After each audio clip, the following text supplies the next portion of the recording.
All right, fellas, the college football season is finally upon us, and we have multiple plays, about 4 plays for you for Saturday's slate of games. Obviously, there's games on Thursdays. We already swept that slate. So if you missed that, make sure to go check out our Twitters. You're making sure you're following us on Pick'It because all of those bets will be live on both of those platforms every single time. There's not always going to be a YouTube video if there's only 2 games that I like, 1 game that I like. There's no point in me making an entire video about it. But there will be live streams. We're going to also be live Saturday morning before the game, going over some extra plays that we're not going to have in this video.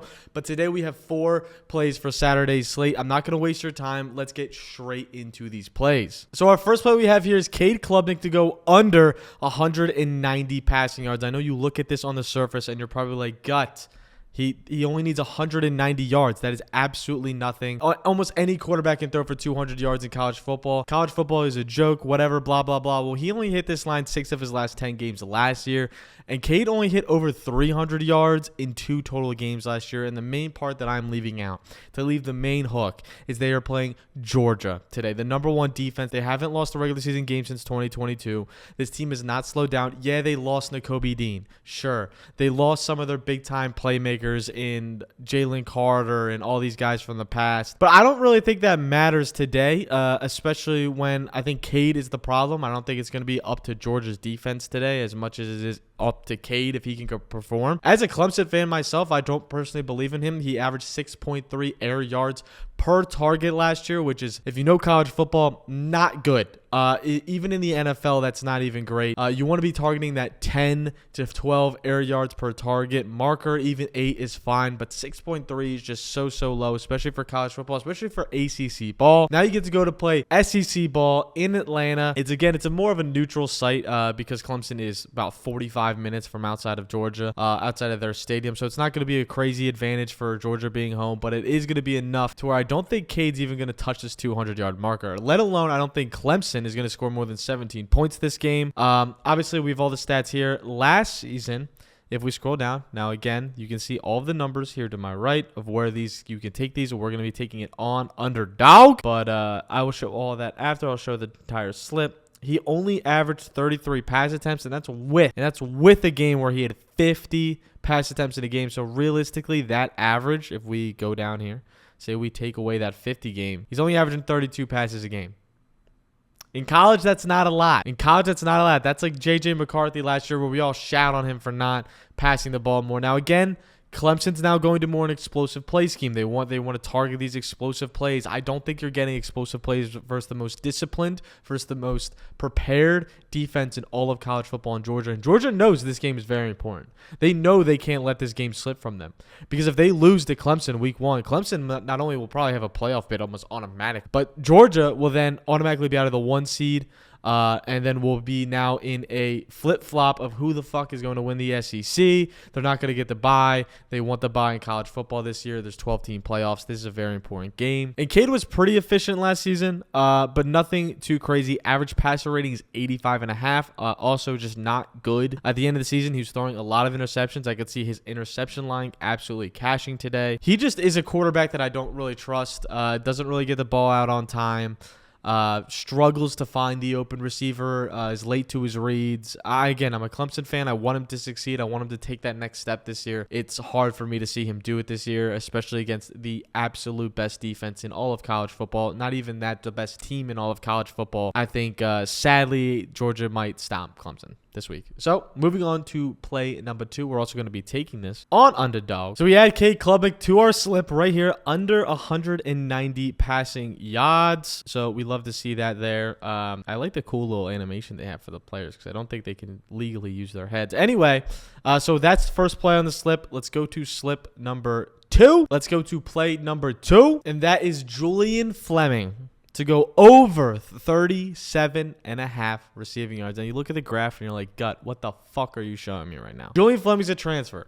So you got to take these numbers with a grain of salt. He was at Ohio State last season. Now, again, he's playing behind a ton of talent. He's also the 3rd option there at Ohio State. Was not utilized nearly as much, averaging 2 catches a game. You're not going to see him in that sort of role this season. Last year, Penn State's #1 receiver was Kendra Lambert-Smith, and he averaged 56 yards per game. Now, to be very frank and very honest, Julian Fleming is 20 times, 30 times better than Kendra Lambert-Smith, who's now at Auburn. I'm just going to put that out there. Julian Fleming is a very, very good football player, stuck behind one of the best prospects of all time in Marvin Harrison. Also, you get another full year of Drew Allar, another year under his belt, another offseason to work with him. I think that's going to be a huge, huge, huge thing for this Penn State offense to improve this year. They also go against a West Virginia defense that was struggled against the pass last season. They struggled to guard the RPOs, the quick game, and that's exactly what this Penn State team is going to do to this West Virginia team. They got a new coach, and I'm going to put his name right here, new offensive coordinator. I cannot pronounce his last name, and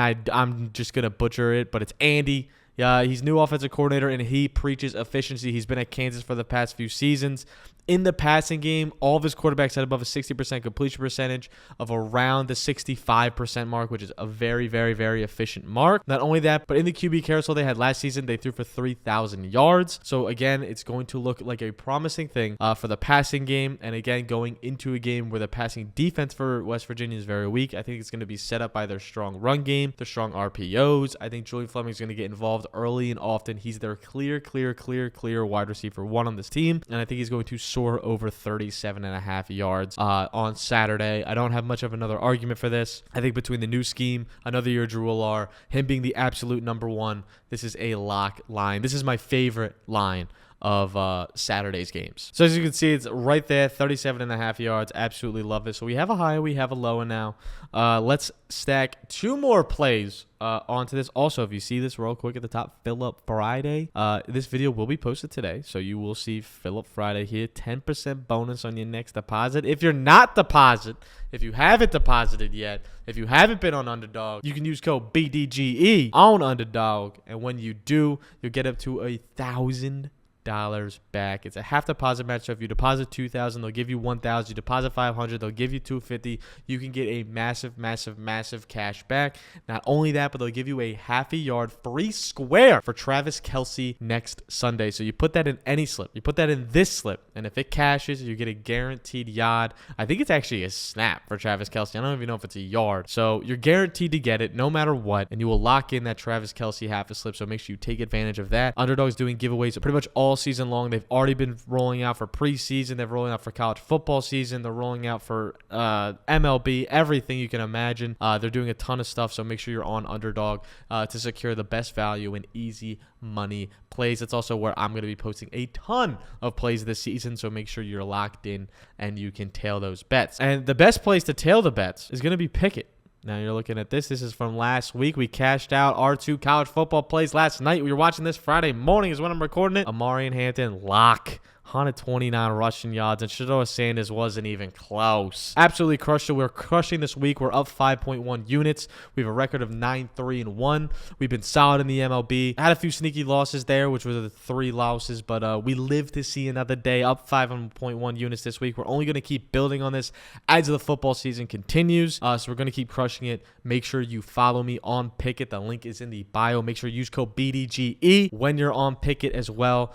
When you sign up, that will be the direct link. You'll follow me, you'll follow Nick, you'll follow Tony, you'll follow JMO, all of the crew. We're posting bets every single week. For me, it's going to be every single day. So if you want action every single day, Tuesday, Wednesday, Thursday, Friday, Saturday, and Sundays, make sure to follow me on Pickett, and we will be rolling. You also can track your own bets. So not only you'll be able to see my bets and be able to see Nick bets, but you'll also be able to track your own, which is a really, really cool feature. So make sure you sync your book and dial in and get on Pickett, because this is very, very useful when you have a million fucking bets going on this entire college football season. You have 23 bets, and you can just scroll down and see what hit, what didn't, and keep it pushing. All right, let's go into the next play. I'll speed this up because this video is getting pretty long for a bets video, but we have Cam Ward to go over 256.5 passing yards. I really like this play today. Again, new transfer, so again, these stats are going to be a little bit different, but he's playing Florida. He transferred into Miami, was at Washington State. So everything's going to look a little different from Washington State to now Miami, but he's playing a Florida defense that was absolutely ass cheeks. Like, actually one of the worst passing defenses in all of college football last season. And now he gets to go into this offense where it's going to look explosive. Ward soared over this line last season at Washington State, playing some tough teams. I mean, when you play Oregon, Arizona's not a cupcake. Obviously, Colorado kind of sucked. But he played Oregon 2 times in this span and smashed this line on both of them. Obviously, SEC ball is a little bit different, but that's just a really good football team. You like to see those numbers against. With that being said, he averaged 307 yards per game, so that's obviously smashing this line at that we're getting at 261.5. They're going into the game favorites minus 2.5, so I think it's going to be a close shootout. The over/under on this game is 54.5. Again, the lines could change by the time you're seeing this, but for now it's 54.5, which is a crazy high line. And I think it's going to absolutely smash over this for an SEC game too. He's probably going to throw for over 300 yards on this very bad Florida defense. He has some very good playmakers at Miami. The wide receiver core is looking very strong. He has a good run game behind him to play action off of. Cam Ward also has pretty good legs. So the RPO game, the read option game is going to attract a lot of players into the box. It's going to make coaches kind of have to stack the box a little bit, which I think could really open up the pass game as well. I think he's going to be a dynamic playmaker for this team. I'm really excited to see Miami this week. They're coming in ranked. We'll see if they stay ranked, and we'll move from there. But yeah, Cam Ward over feels absolutely fantastic to me. Going to smash this 10 out of 10 times. Let's add it to the slip and stain. Cam Ward, how you doing? I love these like little thingy-mabobs. I think they're so cool. Anyway, next. And our last play for today is going to be Kyle McCord. You're probably like, what the fuck, Gut? 7 of the last 10 games at Ohio State, he smashed over this line. Now, he plays Ohio, which if you played any college football, at least, you'll know they're the lowest graded team on college football because they're ass. They absolutely suck. They are horrible. Their passing defense is horrible. They played nobody last year. Like, if you go back and look at their schedule, I can't even flash it on the screen here. It was horrible. They played fucking nobody. And now they're playing Syracuse, who's going to be a very, very tough game for them. I think they also play Kentucky this year, which will not be another very tough game for them. But I think McCord is going to absolutely sling the rock. New offense, new OC, new scene in Syracuse. The Syracuse scheme, obviously, you're going from having Marvin Harrison Jr. to not having Marvin Harrison Jr. They have some playmakers around him, which I do like, but for the most part, they're young. So he's going to be passed to a younger team. But in the spring game is the first glance we got to see of McCord in this offense with the new scheme, and he threw for over 280 yards. And I think that's going to be kind of how they're going to come out to most games. Set up off play action, try to get him on in-breaking routes. They're running a ton of posts. They're running some corners to complement it off. They're beating cover 4. They're destroying cover 3. I think as long as he is under the helm, I think he's played against the best defenses in all of college football. Now he's playing against one of the worst defenses in all of college football. I don't see him just drastically getting worse here in this scheme. I think it's going to be interesting to see how he does. I think it's going to be a big test for them this season. They're 17.5 favorites. So I think they're going to absolutely cruise to this dub. The win shouldn't be in question. It's a matter of how well Kyle can sling the rock, and I think 237 yards simply is just too low. I'm on the Kyle McCord train. I know a lot of people don't like him right now just because of he held back Marvin Harrison, but I don't think he's a bad systematic quarterback. I think he makes good decisions. I think it simply came down to he wasn't a Big Ten, that level quarterback, so now you put him in an ACC with an easier schedule. I think he's going to flourish in this sort of a system comparatively to where at Ohio State he had to play the big dogs every single week and perform at the absolute highest level every single week. I think he doesn't have to do that now and can really perform. And we'll add him to the slip. So this is the slip we have. Let's say you enter $10 because I'm going to be realistic. I would enter 100, but most people ain't going to be fucking betting $100. If you bet $10, you'll win 100. It's that simple. Full bets, $100, full bets of $10, $100. Plus, if you use the free square when you sign up using code BDGE, this will turn $10. So if we just add another slip here, because it will be the equivalent as if you did that, you'll be making $200 if you add the free Travis Kelce square. So make sure you're on Pickett. Make sure you're on Underdog. Code BDG for both. Links to both are in the bio. Make sure we cash in first college football video for in-season bets of the year. We have 4 plays. I like all plays. Cade, Julian, Cam, Kyle. Love them all. Make sure to do your own research as well. I posted a video earlier this week about how to do the best research, how to look up stuff on your own. I've already done this. My write-ups are going to be on Twitter. My write-ups are going to be on Pickett. So make sure you follow me on those. And I will catch you guys on Saturday on the live stream. Peace.